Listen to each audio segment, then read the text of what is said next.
Allez, bonjour à tous, c'est Yamiro et bienvenue dans cette vidéo où on va faire le récap de 10 nouvelles cartes qui ont explosé en prix durant ce mois de janvier. Je vous ai donc sélectionné 10 nouvelles cartes et vous allez voir qu'il y aura 2-3 surprises très intéressantes dont vous allez être très friand et pouvoir aller chercher un petit peu dans vos classeurs. Bien sûr les amis, avant de commencer ce type de vidéo, n'oubliez pas de vous abonner, de lâcher un pouce bleu pour le référencement et si vous kiffez ce genre de contenu, et bien sûr me lâcher un petit commentaire si vous avez retrouvé quelques cartes que je vais vous présenter. Les amis, nous commençons avec la toute première carte qui est le Draco Berserker du Tenny, une carte qui était sortie en secret dans MP20 la dernière fois qu'elle a été rééditée et donc peu éditée, ce qui explique déjà sa petite hausse de prix. Je le rappelle que le Berserker est un Wyrm synchro assez générique qui peut s'invoquer très facilement, qui a 3000 points d'attaque, il est de type ténèbres en plus et il dit que lorsque votre adversaire active un effet de monstre, en effet rapide, on va pouvoir le bannir, donc le monstre qui a activé son effet. Si cette carte attaquante détruit un monstre à effet au combat et l'envoie au cimetière, cette carte gagne une attaque égale à l'attaque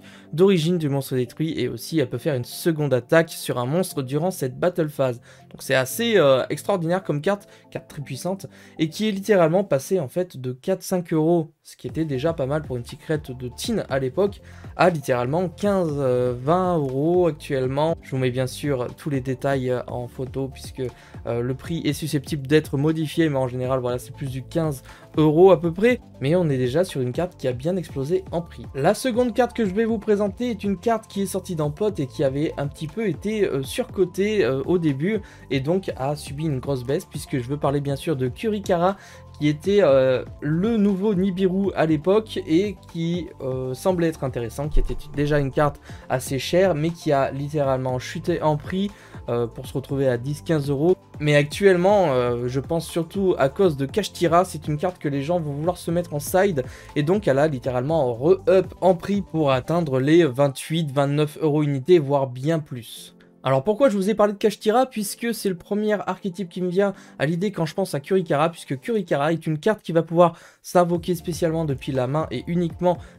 grâce à cet effet que je vais vous dire, c'est-à-dire que vous pourrez sacrifier des monstres du terrain adverse qui ont activé leur effet ce tour-ci, et donc pour chaque monstre qu'on va sacrifier grâce à ça, Kurikara va gagner 1500 points d'attaque et c'est pas rien, tout en sachant que les Kashtira vont essentiellement activer leur effet sur le terrain. N'importe quelle action en général, Fenrir, la licorne ou autre monstre Kashtira en fait, voire d'autres cartes bien plus génériques que les Kashtira vont être potentiellement sacrifiables par Kurikara et ça c'est pas rien puisque cette carte va enfin potentiellement avoir sa place en side. La troisième carte de cette vidéo c'est Héros de la Lumière Pure, une X6 qui avait déjà subi une petite montée en prix mais qui était plus ou moins aux alentours de 2-3 euros sans plus et qui se retrouve actuellement à 7-8 euros. Alors pourquoi elle est utilisée? Elle est utilisée dans Sprite notamment puisque c'est un X6 de rang 2. Elle dit que vous pouvez détacher un matériel X6 de cette carte puis cibler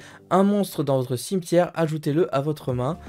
puis mélangez une carte depuis votre main à votre deck. Donc évidemment c'est une carte qui va permettre de recycler une carte importante de notre cimetière pour se débarrasser ensuite d'une carte moins importante de notre main, une X6 qui va s'invoquer très facilement avec Sprite et qui peut être très intéressante pour faire d'autres choses à côté. La quatrième carte de ce top 10 est très particulière puisqu'il s'agit d'Amaryllis Phoenix. Vous allez me dire, de mémoire elle est bannie en format TCG, mais en fait elle est très utilisée dans le format Edison. Pour ceux qui ne savent pas, le format Edison est un format un peu à la format GOT en fait, mais qui reprend des decks avec une banlist, si je dis pas de bêtises, de mars 2010, avec des decks qui sont sortis avant, et en fait tout est jouable avant mars 2010 inclus, et du coup Amaryllis Phoenix est une carte très utilisée dans un deck plante qui va pouvoir faire pas mal de combos et qui est jouable dans ce format Edison, et ce qui explique en fait cette hausse de prix puisqu'elle a été pas un peu oublié, mais les gens se sont rendus compte que le deck plante avait vraiment aussi beaucoup de pouvoir, beaucoup de possibilités, et donc Amaryllis Phoenix a bien plus augmenté puisqu'elle n'est pas rééditée depuis longtemps. Donc la dernière édition je crois c'est RGBT, donc voilà, ça explique pas mal de choses. Une carte disponible en super rare de mémoire, donc qui était à 50 centimes les amis, 50 centimes la carte et qui est littéralement montée à 7-10 € selon l'état, voire bien plus, comme vous pouvez le voir selon les scrims. Si vous avez du Near Mint, ça peut monter bien plus haut, donc n'hésitez pas à aller faire un tour parce que cette petite carte vaut un peu son pesant d'or, hein. La cinquième carte n'est pas un gros up, mais il s'agit de Mysterion, le dragon couronne, une carte qui est sortie dans l'E-OV et qui coûtait que 80 centimes, donc il faut savoir que cette carte est utilisée notamment pour ne pas être la cible de super polymérisation, puisque c'est une carte fusion qui dit qu'elle n'est pas utilisable comme matériel fusion, et donc tout simplement en ce moment il y a quand même beaucoup de decks qui tournent autour de super poly et qui se servent un petit peu de tout ça, et là il suffit d'un magicien et d'un dragon, il y a plein de decks qui peuvent l'invoquer, et tout simplement cette carte elle est un peu protégée par son premier effet, et donc elle a un petit peu monté à 5-6 €, c'est pas un up si ouf que ça, mais c'est une carte qui tombait assez souvent dans l'E-OV, et voilà. Tout simplement, elle passe de 80 centimes à 5-6 €, j'avais envie de vous en parler. Les amis, la sixième carte de ce top 10 est un peu plus emblématique puisqu'il s'agit de Poisson Lune Agile, une carte jouée par le joueur Joshua Schmitz qui a fait top avec, et tout simplement à l'image un petit peu de l'écureuil automate, je sais plus si c'était l'écureuil ou l'abeille, je ne sais plus du tout, je crois que c'est l'abeille d'ailleurs, à l'image de cette carte en fait, tout simplement, très souvent quand un joueur de haut rang top avec des petites cartes un peu dans ce style là, ces cartes là se retrouvent vraiment à exploser en prix. C'est le cas d'ailleurs du Poisson Lune Agile qui est une carte sortie de nulle part qui coûtait que 50 centimes et qui est actuellement à plus de 15 € les amis. Encore une fois, c'est une super rare de TSHD qui est une des séries 5DS les plus compliquées à obtenir et à retrouver, donc n'hésitez pas à checker quand même, puisque une petite super rare dans ce style là qui est joué dans Sprite et qui ne vous sert pas, c'est 15 € dans la poche, c'est très agréable à avoir tout simplement, et en fait c'est une carte qui dit que lorsqu'elle est détruite au combat et envoyée au cimetière, on va pouvoir envoyer un monstre type poisson depuis notre deck au cimetière, et donc là on pense logiquement à la lotte, puisque la lotte c'est un monstre type poisson qu'on joue avec Sprite, et qui dit que dès qu'elle est envoyée du deck au cimetière, elle va pouvoir invoquer elle-même 2 autres monstres agiles, donc ça nous permet d'avoir 2 castors agiles par exemple, et si on a un autre Poisson Lune agile, grâce à l'effet du premier monstre, on va pouvoir en invoquer un autre depuis notre deck. Donc vraiment c'est un monstre poisson très intéressant et qui est avec la famille des monstres agiles qu'on connaît déjà. La septième carte les amis est une carte que j'avais vu venir, vraiment j'en suis fier, j'en avais acheté une quinzaine, une carte qui coûtait 2 centimes, rien, à la sortie. Je veux parler de Rivalité des Seigneurs de Guerre, une carte que vous connaissez tous probablement, que vous avez tous eu à subir ou que vous jouez bien sûr. Rivalité des Seigneurs de Guerre qui dit que chaque joueur ne peut contrôler qu'un type de monstre, envoyer tous les autres monstres face recto qu'il contrôle au cimetière. Donc bien sûr on va jouer cette carte piège que si nous-mêmes on ne joue qu'un type de monstre en fait tout simplement. Donc je veux parler bien sûr des dragons, des tonnerres ou d'autres cartes comme ça, des poissons, bref, vous l'aurez compris, pour les psychiques ou autres, ça peut être très intéressant, et surtout que cette carte est, comme je vous l'ai dit, passée de 2 centimes, une petite rare Kiko, à 4 € unité, et c'est pas rien, donc bien sûr, ne vous fiez pas au scrim, c'est le scrim de issue. Bien sûr, si vous avez n'importe quelle variante de cette carte, elle coûtera au minimum 3-4 €, donc n'hésitez pas à aller voir. Mais je voulais surtout vous parler de la dernière réédition, c'est-à-dire Kiko, qui est passée de 2 centimes à 4 €, et ça c'est très intéressant. Si vous avez gardé plusieurs de ces exemplaires, n'hésitez pas, ça peut renflouer vos caisses. La 8e carte les amis, c'est plus côté nostalgique, animé. Je veux parler du Tyran Dragon Rouge Arc Démon qui a subi un petit up très intéressant. J'avais envie de vous en parler également puisque de 1 il est beau, il a subi un up et tout simplement je pense qu'il peut avoir de l'avenir aussi, il est quand même assez intéressant. Je vais pas vous lire tout son effet, je vous laisse bien sûr mettre sur pause si ça vous intéresse. Tout simplement on est sur un monstre type dragon qui a été peu réédité, donc il faut savoir qu'elle a été éditée de mémoire 2 fois, TDIL et DPDG.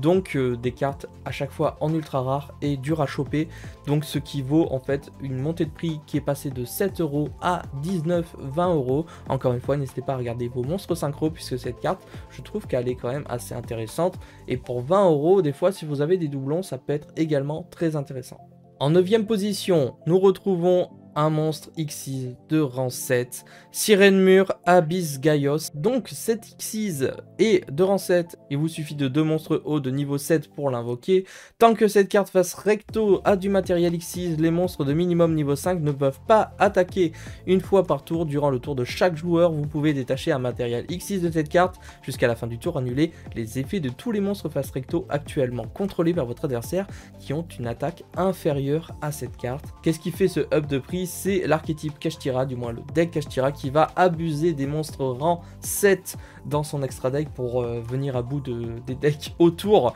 Donc vous allez vraiment en baver avec ce genre de carte. Donc Kashtira qui est l'essence même de ce up, puisque cette carte va passer de 5 € à 14-17 € et je pense d'ici le YCS ne va faire que augmenter, puisque vous savez que dès qu'il y a des événements, ça joue pas mal également sur les codes des cartes, puisqu'elles sont potentiellement beaucoup plus demandées et donc beaucoup plus chères, puisqu'il y a plus de demandes que d'offres. Et donc voilà, c'est dans la logique de la loi du marché. Mais oui, c'est clair. Et donc vous pourrez d'ores et déjà surveiller un petit peu les Xyz rang 7 que vous avez chez vous dans vos classeurs, puisque certaines ont un petit peu augmenté en prix ou ont du potentiel pour l'avenir. Pour terminer cette vidéo, je vous ai sélectionné un top 10 un peu particulier avec 3 cartes.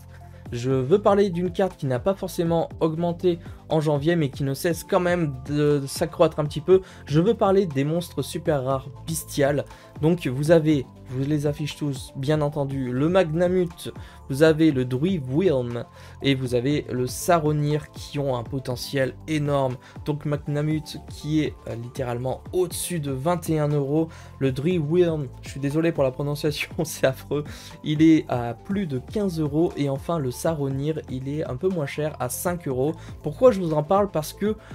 potentiellement les gens qui ne s'intéressent pas à la méta ont peut-être ces cartes dans leur classeur, puisque ce ne sont que des super rares, et c'est ça qui m'a choqué dès le début.